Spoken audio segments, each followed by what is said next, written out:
Welcome to this journey through one of the most disturbing cases recorded in the history of Ohio. Before we begin, I invite you to leave in the comments where you are watching from and the exact time when you are listening to this narration.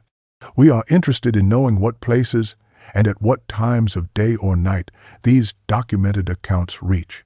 In the autumn of 2019, a family renovation project in the small city of Chillicothe would unearth evidence of crime spanning nearly half a century, forcing one family to confront a legacy of horror hidden within their own bloodline.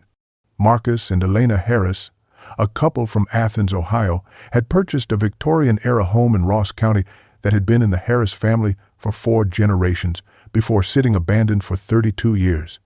The property had belonged to Marcus's great-uncle, Roland Harris, a man who had died suddenly in 1987 and whose name family members refused to discuss in anything more than whispers. When Marcus inquired about claiming the property as a young man, relatives had discouraged him with vague warnings about some houses being better left alone. The home itself was a 3-story Victorian structure built in 1892, situated on 12 acres of wooded land on the outskirts of Chillicothe near the Scioto River. By the time Marcus and Elena took possession, the house had deteriorated significantly, but remained structurally sound, a candidate for restoration rather than demolition. They began renovations in the spring of 2019, with plans to convert the property into their retirement residence. It was during work on the 3rd-floor attic that contractors discovered something that would transform a family project into a criminal investigation of staggering scope. Behind decades of accumulated belongings, they found a door that had been concealed with plywood and wallpaper, secured with 3 heavy-duty locks. What lay behind that door would reveal that Roland Harris had not been merely a reclusive bachelor as family lore suggested, but something far more sinister. The evidence discovered in that hidden room would ultimately connect to dozens of missing persons cases spanning 5 decades, and force authorities to excavate the wooded grounds where Roland had tended what he called his garden. The Harris family's roots in Ross County stretched back to the final decade of the 19th century when Ezekiel Harris, a merchant who had built his fortune supplying goods to railroad construction crews, purchased land on the outskirts of Chillicothe and commissioned the construction of an imposing Victorian residence. The house was completed in 1892, a 3-story structure featuring the ornate woodwork and steep gabled roof lines characteristic of the era.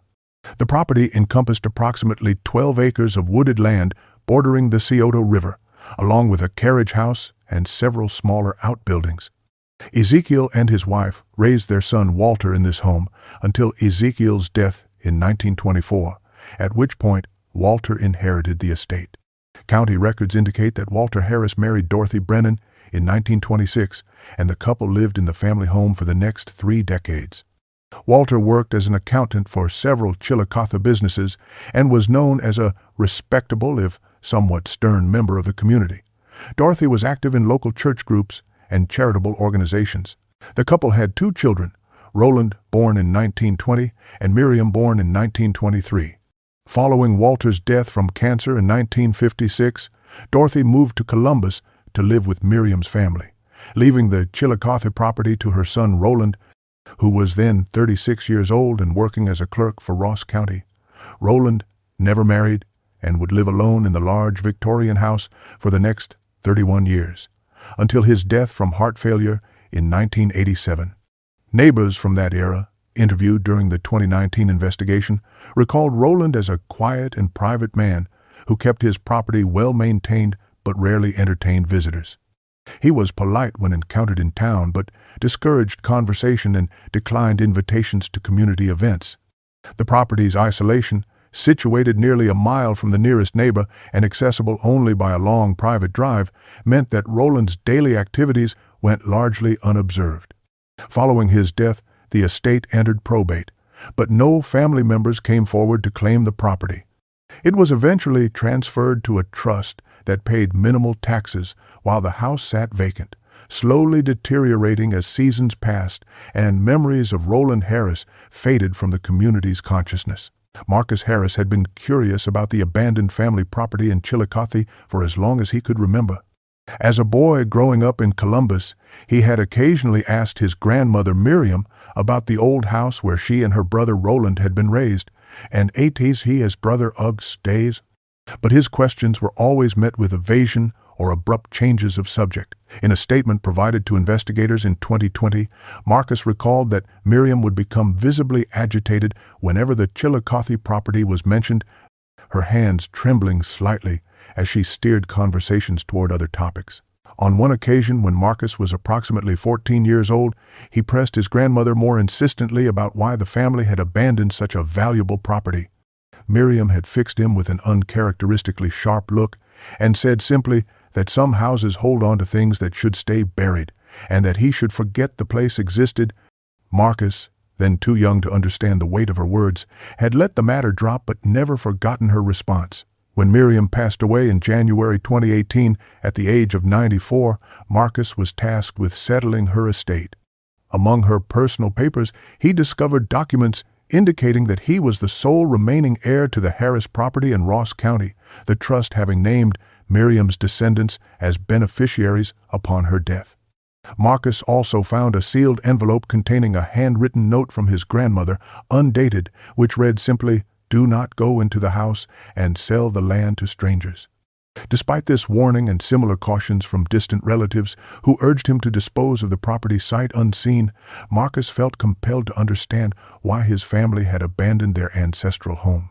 He and his wife Elena, both approaching retirement age, decided to visit the property and assess whether it could be restored as their future residence. They purchased the house from the trust in March 2019 and contracted with a local renovation company to begin work that spring.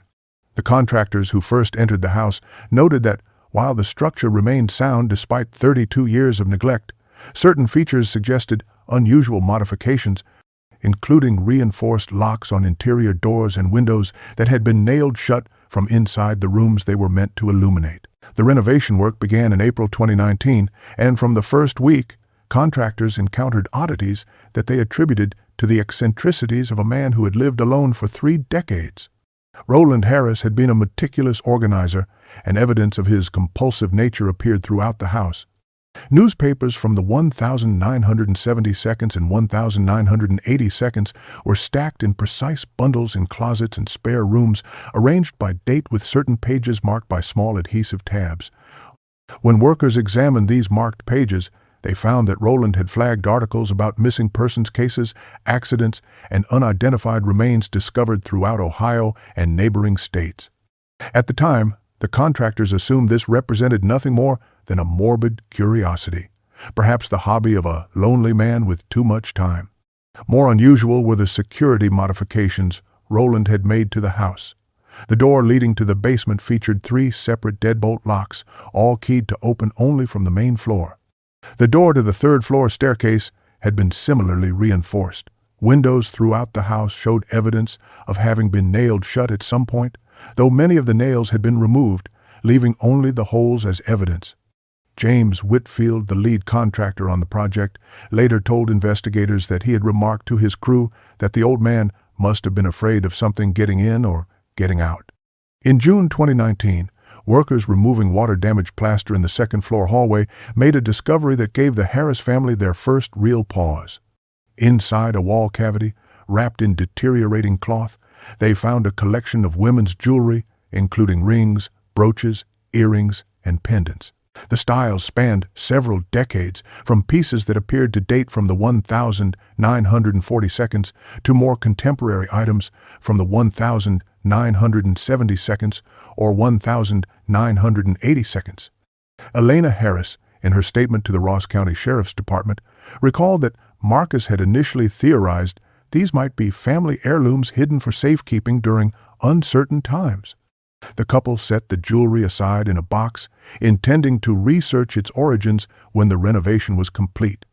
They did not yet understand that these items were trophies, small tokens of a collection far more extensive and far more disturbing than vintage brooches and rings. The 14th of September 2019 began as an ordinary day of renovation work, but it would end with a discovery that transformed a family restoration project into one of the most extensive criminal investigations in Ohio history. Contractor James Whitfield and his assistant had spent the morning clearing accumulated debris from the third-floor attic, sorting through decades of forgotten belongings to prepare the space for conversion into a guest room. The attic was crowded with old furniture, steamer trunks, boxes of papers, and household items that appeared not to have been touched since Roland Harris's death in 1987. As the workers moved a heavy oak wardrobe that had been positioned against the rear wall, Whitfield noticed something unusual. The wallpaper behind the wardrobe did not quite match the surrounding pattern, and when he looked more closely, he could see the outline of a door frame beneath the paper. Further examination revealed that the door had been covered with a sheet of plywood that had then been wallpapered to blend with the rest of the attic. 3 heavy-duty padlocks secured the plywood to the frame. Whitfield immediately contacted Marcus Harris, who drove to the property to see the discovery for himself. In his later statement to investigators, Marcus recalled that his first assumption was that Roland had simply sealed off a portion of the attic for storage, perhaps to protect valuable items from dust or temperature fluctuations. He retrieved bolt cutters from the contractor's equipment and removed the locks himself, while Whitfield and his assistant watched. Marcus described feeling a growing sense of unease as he worked, a sensation he initially attributed to the closeness of the attic air and the strangeness of finding a concealed door in a house he thought he was beginning to know. When the plywood was removed, the door behind it opened onto a narrow staircase leading upward into darkness. The stairs rose approximately 8 feet to what appeared to be a finished room constructed within the peak of the roof, a space that did not appear on any of the original architectural plans for the house. Marcus climbed the stairs alone while the contractors waited below. What he found in that hidden room would fundamentally alter his understanding of his family and haunt him for the remainder of his life. The hidden room measured approximately 15 feet by 20 feet, with a sloped ceiling that followed the steep pitch of the Victorian roofline. A single window had been painted black on the inside, blocking any natural light and preventing anyone outside from seeing illumination within. Marcus Harris stood at the top of the narrow staircase and fumbled for a light switch, finding one just inside the doorframe.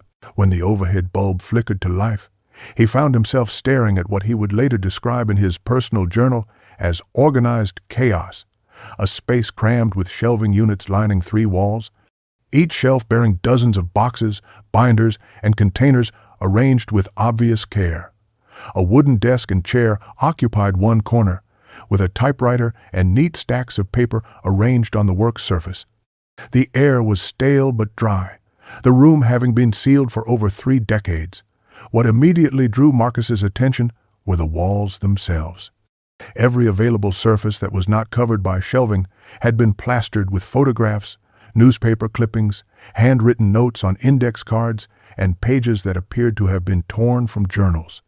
These items were connected by colored strings pinned between them, creating a web of associations that suggested obsessive cataloging of information. Marcus's first thought, as he reported to investigators, was that his great-uncle had suffered from severe mental illness, perhaps paranoid delusions that had led him to track imagined threats or conspiracies. He stepped further into the room to examine the photographs more closely, hoping to understand what Roland had been documenting. Within moments, Marcus realized that he was not looking at evidence of paranoia, but at something far worse. The photographs showed women and girls of various ages in various states of distress. These were not images clipped from newspapers or magazines, but original photographs taken by the photographer himself, many showing subjects who appeared to be unconscious or physically restrained. Some images showed the same individuals in sequences, suggesting they had been photographed over periods of time. Marcus Harris backed out of the room, descended the stairs on unsteady legs, and told James Whitfield to call 911 immediately. His great-uncle Roland had not been a harmless eccentric. He had been something else entirely. Marcus Harris descended the narrow staircase from the hidden room and immediately instructed James Whitfield to contact emergency services. His hands were shaking too severely to operate his own phone. The 911 call, which was later released during legal proceedings related to the case, captured Marcus's distress as he struggled to articulate what he had discovered. "I found a room," he told the dispatcher, his voice unsteady. "My great-uncle's house. There are photographs of women, dozens of them, maybe more. I think they were taken against their will. I think something terrible happened here. The dispatcher kept Marcus on the line while deputies were dispatched to the property. Ross County Sheriff's Department units arrived within 30 minutes and immediately secured the house as a potential crime scene. Marcus and Elena Harris, along with Whitfield and his assistant, were escorted from the property and asked to provide preliminary statements. Detective Sarah Brennan of the Major Crimes Unit arrived approximately 2 hours later and would ultimately lead the investigation over the following 2 years. In testimony provided to a grand jury in 2021, Brennan described her first impression upon entering the hidden room. The level of organization was remarkable, she stated. This was not a disordered collection assembled by a disturbed mind without method. Every item had been cataloged, dated, and cross-referenced with meticulous care. There were index cards with names, dates, physical descriptions, and locations. Filing systems organized materials by year and by some additional coding system we did not immediately understand. This was the work of someone who had been doing this for a very long time, someone who took pride in maintaining his records. Brennan immediately recognized several faces in the photographs as matching individuals from missing persons flyers that had circulated through Ohio law enforcement agencies for decades. She understood at once that the hidden room represented something far more significant than evidence of voyeurism or obsession. What the Harris family had inadvertently uncovered was potentially the key to solving numerous cold cases stretching back to the middle of the 20th century and cases involving women who had vanished without a trace and whose fates had never been determined. The forensic examination of Roland Harris's hidden room began on the 15th of September 2019 and required 3 weeks to complete.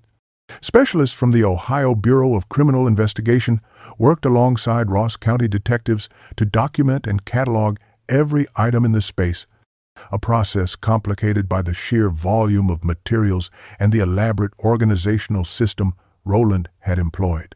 When the initial inventory was complete, investigators had cataloged 847 individual photographs, spanning what appeared to be approximately 5 decades, based on analysis of clothing styles, hairstyles, and photographic techniques, ranging from early black and white prints to color photographs from the 1,980 seconds.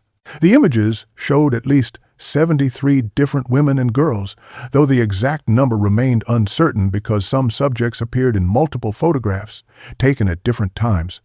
43 separate journals filled with handwritten entries were recovered from the room, but their contents were recorded in a coded shorthand system that would require cryptographers from the Bureau several months to fully decipher.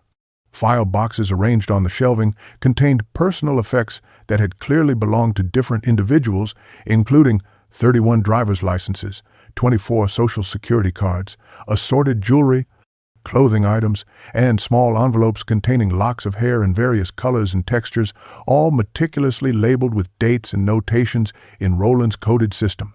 A separate section of the room contained what investigators termed trophies, items that appeared to have been taken from victims as personal mementos rather than for any identifying information they contained. These included shoes, handbags, scarves, and undergarments, each tagged with the same coding system used throughout the collection. Perhaps most disturbing was a collection of audio recordings stored in a cabinet near the desk, consisting of reel-to-reel tapes from earlier decades and cassette tapes from later years. When technicians played samples of these recordings in a controlled setting, they found they contained the voices of women in obvious distress, some pleading, some crying, some answering questions posed by a male voice that investigators identified as Roland Harris. The scope of evidence made clear that Roland had been active as a predator for approximately 50 years, from the late 1940 seconds until shortly before his death in 1987. The question was no longer whether he had committed crimes, but how many victims there had been and what had become of them. Roland Harris had documented his activities over 5 decades in a personal shorthand system that combined abbreviations, numerical codes, and symbols of his own invention. The 43 journals recovered from the hidden room were essentially impenetrable to investigators until Dr. Patricia Okonkwo, a linguistics professor from Ohio State University who specialized in code breaking and constructed languages, was consulted in October 2019. Dr. Okonkwo worked for 4 months to decode Roland's system, eventually determining that it was based on a combination of standard stenographic techniques, personal abbreviations derived from his clerical work, and arbitrary symbols he had invented to represent specific actions and locations. Her analysis, submitted to investigators in February 2020, revealed that Roland had maintained meticulous records of every aspect of his predatory activities. The journals documented his surveillance of potential victims, the methods he used to abduct them, the duration of their captivity, and the eventual disposal of their remains. According to the decoded entries, Roland had developed a refined methodology over decades of practice, learning from each experience and adjusting his approach to minimize risk of detection. He targeted women traveling alone, particularly those who were passing through Chillicothe on their way to other destinations, individuals whose disappearance might not be immediately noticed or connected to Ross County. His position as a county clerk proved instrumental to his crimes. The job gave him access to vehicle registration records, property records, and other documents that helped him identify vulnerable targets and verify afterward that no suspicion had fallen on him.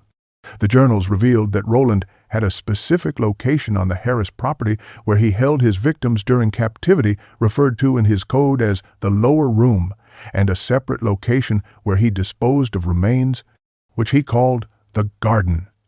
Dr. Okonkwo noted in her report that the most disturbing aspect of Roland's journals was their tone. He wrote about his victims in the same dispassionate, bureaucratic style he might have used to document inventory at his clerical job, recording dates and details without any indication of emotion or moral awareness. To Roland Harris, these women were not human beings but items in a collection to be acquired, cataloged, and eventually filed away. As Dr. Okonkwo's decryption work progressed through late 2019 and early 2020, investigators began the painstaking process of matching Roland Harris's coded records with missing persons cases from across Ohio and neighboring states. The journals contained entries for what appeared to be dozens of individual victims, each assigned a number and documented with dates, physical descriptions, and coded notations about their acquisition and disposal. The first confirmed identification came in January 2020, when Detective Brennan's team matched journal entries with the case of Sandra Whitmore, a 24-year-old nursing student who had vanished while driving from Columbus to her parents' home in Portsmouth in October 1973. Roland's journal entry for that month described a subject matching Sandra's physical description, noted the date of acquisition as the 14th of October 1973, and referenced specific personal effects, including a gold-class ring from Portsmouth High School. Sandra Whitmore's driver's license and that same class ring were among the items recovered from the hidden room, providing definitive confirmation. Over the following months, investigators identified 23 additional potential victims by cross-referencing Roland's detailed records with entries in the National Missing and Unidentified Persons System and state databases from Ohio, Kentucky, West Virginia, and Indiana.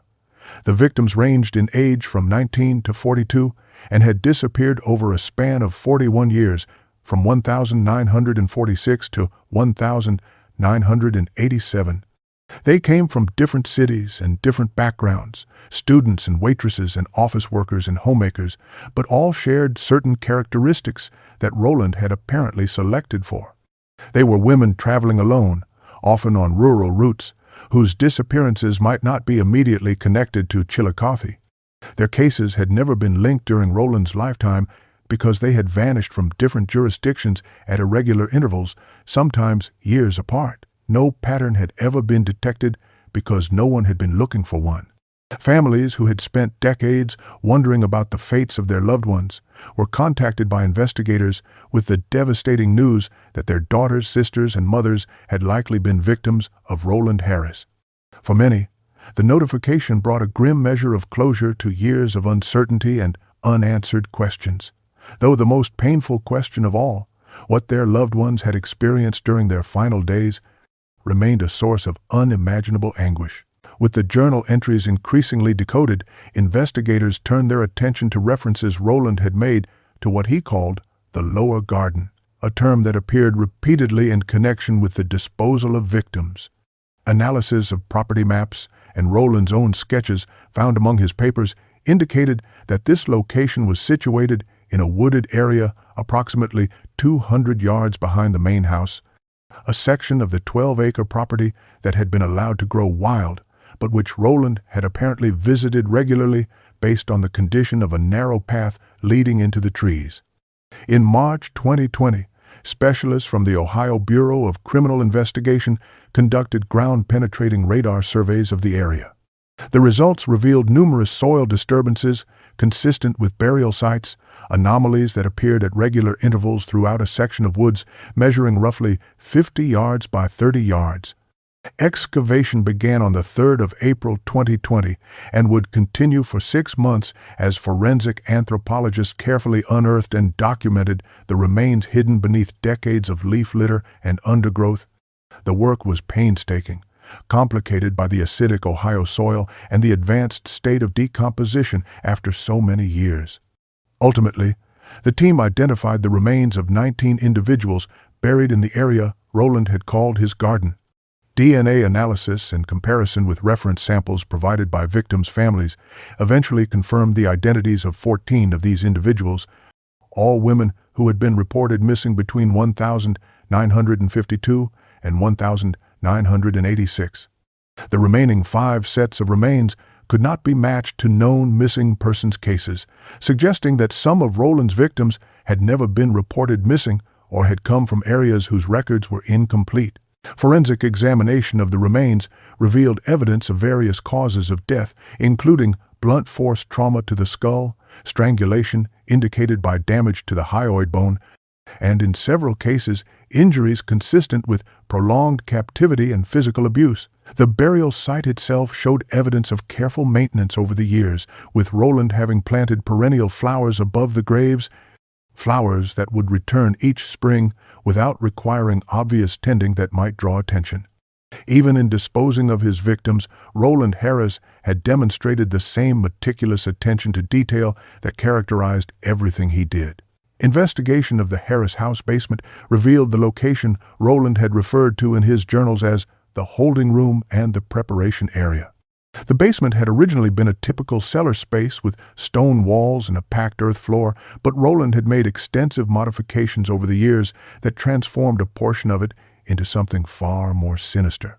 Behind what appeared to be an ordinary storage wall constructed of wooden panels, investigators discovered a concealed space measuring approximately 10 feet by 8 feet.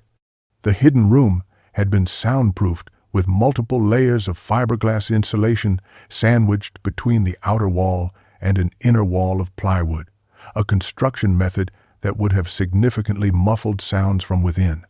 The space was equipped with a metal cot frame bolted to the floor, a bucket for sanitary purposes, and metal rings anchored into the wall studs at various heights to which restraints could be attached. A single bare light bulb controlled by a switch outside the room provided the only illumination. The walls bore mute testimony to the suffering that had occurred within. Scratches and marks covered the plywood surfaces, some appearing to be tally marks counting days, others seeming to be attempts at writing messages or names. Some marks were made high on the walls, others near the floor, indicating victims of different heights. Analysis of the materials used in construction indicated that the room had been built in stages over many years, with improvements and refinements made as Roland developed his methods.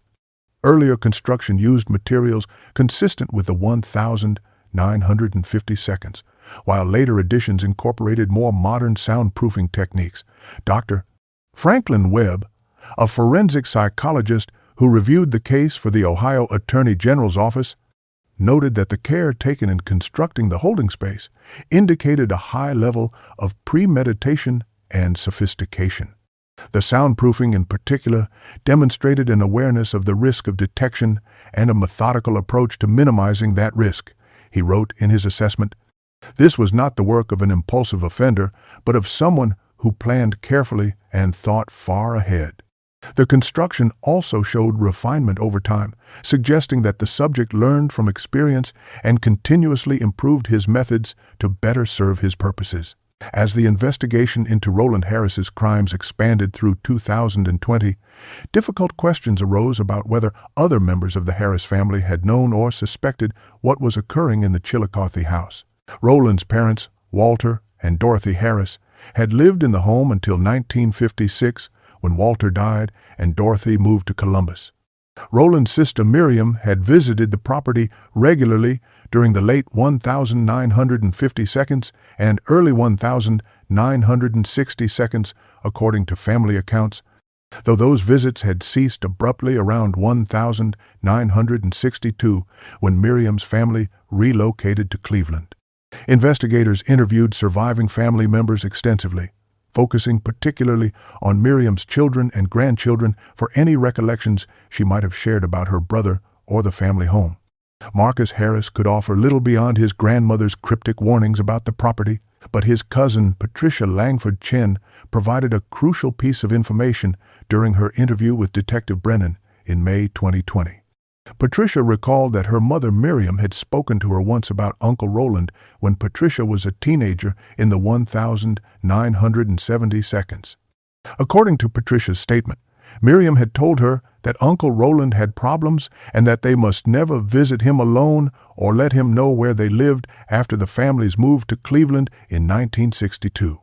When Patricia had asked what kind of problems her mother meant, Miriam had become visibly upset and refused to elaborate, saying only that some things run in families and that Patricia should never mention Roland's name again.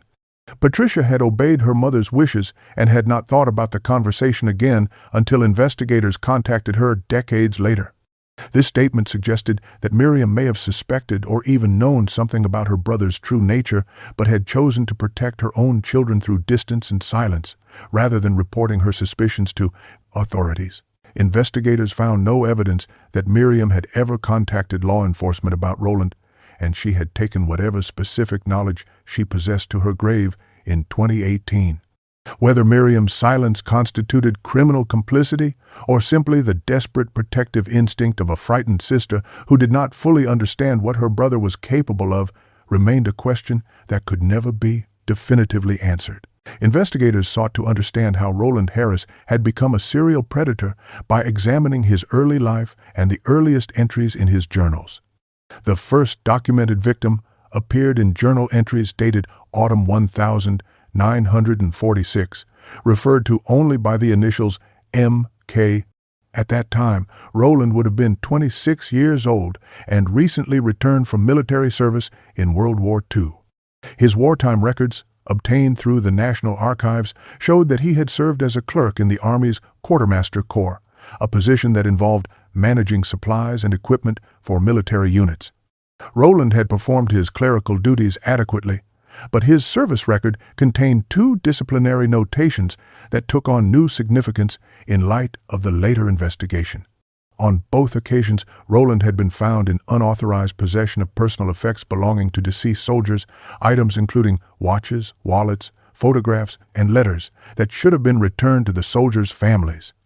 A psychological evaluation conducted after the second incident in early 1945 described Roland as exhibiting collecting behaviors that may indicate underlying personality disturbance. The evaluating officer recommended monitoring, but noted that Roland's clerical skills were valuable and that his behavior did not rise to the level requiring discharge.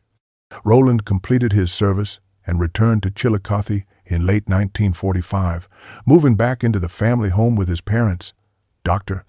Franklin Webb, reviewing this history for his psychological profile, theorized that Roland's wartime experiences may have normalized his pre-existing tendencies toward acquiring objects associated with death and trauma. The military context had provided both opportunity and a measure of cover for his compulsions, and when that structure was removed, Roland's urges may have escalated toward more direct acquisition of trophies from victims of his own making. The identity of M.K., Roland's apparent first victim, was never established with certainty, Investigators suspected she may have been a woman named Mary Catherine Dawson, aged 22, who disappeared from Circleville, Ohio, in September 1946, while traveling to visit relatives in Chillicothe.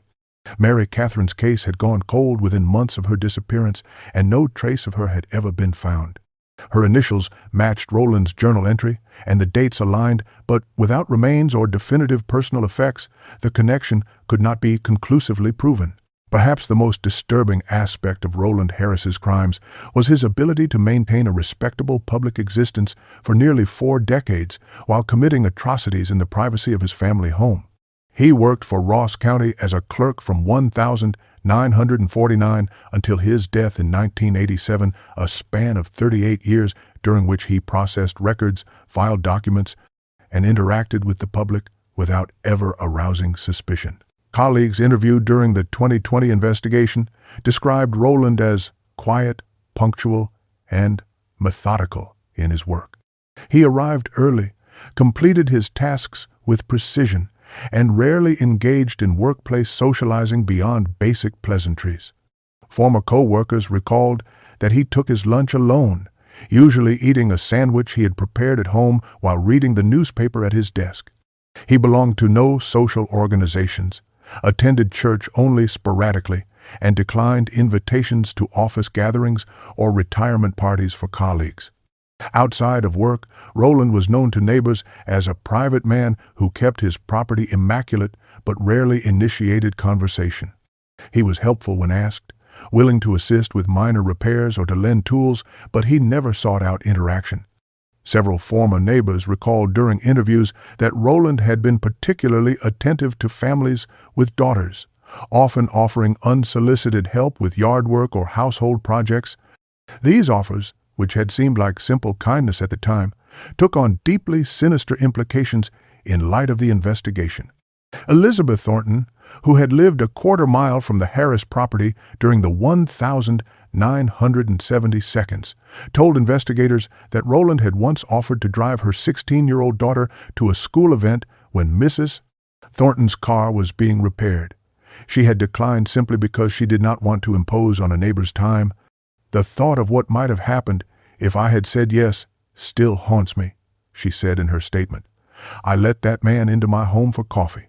He sat at my kitchen table while my children were in the next room." The only notable characteristic that Roland's colleagues ever observed was his meticulous nature, an organizational precision that one former supervisor described as almost obsessive, a trait that had seemed merely quirky in a clerk, but which had served far darker purposes in his hidden life. Dr. Franklin Webb's comprehensive psychological profile of Roland Harris, compiled for the Ohio Attorney General's office in 2021, attempted to explain how one individual could commit such extensive crimes over such a prolonged period without detection. Webb characterized Roland as a highly organized offender with probable antisocial personality disorder combined with obsessive-compulsive traits, a combination that had allowed him to satisfy deviant urges while maintaining the discipline necessary to avoid capture. According to Webb's analysis, Roland had developed a rigid methodology over decades of practice that minimized his risk while fulfilling his psychological needs. He selected victims who were unlikely to be immediately missed. He maintained a predictable and unremarkable public routine, and he kept his criminal activities confined to his isolated property where they could be conducted without observation. The collection and cataloging behaviors evident in the hidden attic room suggested that Roland derived significant psychological satisfaction from the trophies themselves, perhaps equal to or even exceeding the satisfaction derived from the crimes that produced them. Webb noted that for offenders of this type, possessions taken from victims serve as tangible proof of power and control, objects that can be revisited and organized and contemplated long after the original crime has concluded. The careful record-keeping served multiple purposes for Roland, according to the profile. It allowed him to relive his crimes through documentation, maintain a sense of control and order that was central to his psychological makeup, and demonstrate his superiority over law enforcement officials who had never suspected him despite working in the same county building. Webb suggested that Roland had likely experienced escalating urges throughout his life, but had managed them through his ritualized collection behaviors. The hidden room functioned essentially as a private museum of his crimes, a space he could visit to satisfy his compulsions by reviewing his trophies and records without necessarily having to offend again immediately. This ability to defer gratification through ritual and collection may explain the irregular intervals between his crimes, periods that ranged from several months to over a year. Roland Harris was not driven by uncontrollable impulse, but by a methodical compulsion that he had learned to manage and sustain across 5 decades. The discovery of Roland Harris's crimes devastated both his surviving relatives and the families of his victims, though in vastly different ways. Marcus Harris, who had hoped to restore his family's ancestral home as a retirement residence, found himself instead confronting a legacy of horror that would fundamentally alter his understanding of his own bloodline. In a statement released through his attorney in early 2021, Marcus expressed profound horror and sorrow at what his great-uncle had done and pledged to cooperate fully with authorities and victim families in any way possible. He and Elena immediately abandoned their plans to restore the Chillicothe property and never returned to the house after the day of the discovery. The Victorian home was demolished at the Harris family's expense in the summer of 2021, and the 12 acres of land were donated to Ross County to be developed as a memorial park honoring Roland's victims. Marcus also established a fund to assist with funeral and burial expenses for families who wished to inter their loved ones' remains after so many decades. For the families of victims, the investigation brought a measure of closure that many had long ago stopped hoping for, but it also renewed anguish that had never fully subsided. Carolyn Whitmore Jennings, sister of Sandra Whitmore, who had disappeared in 1973, had spent 47 years not knowing what had happened to her sister. In an interview with reporters following the identification of Sandra's remains, Carolyn said that the confirmation of Sandra's death was almost a relief after so many years of uncertainty, but that the details of how she had died were unbearable. The hardest part was learning that Sandra had been held captive before her death, Carolyn said. Knowing that she suffered, knowing that she was alone and afraid and waiting for someone to save her, that will never leave me. I used to imagine that maybe she had just gone somewhere, started a new life. Now I know the truth, and I am not sure it is better. 14 families were ultimately able to bury their loved ones and hold memorial services that had been delayed for decades. The families of the remaining identified victims, whose remains were not recovered, continue to hope that additional excavation may yet bring them similar closure. The Roland Harris case stands as one of the most extensive serial predation discoveries in Ohio history, with a confirmed victim count of 24 that investigators believe may still be incomplete. Work on deciphering Roland's journals continues, with analysts believing that additional victims who traveled through Ohio from other states may be documented in his records.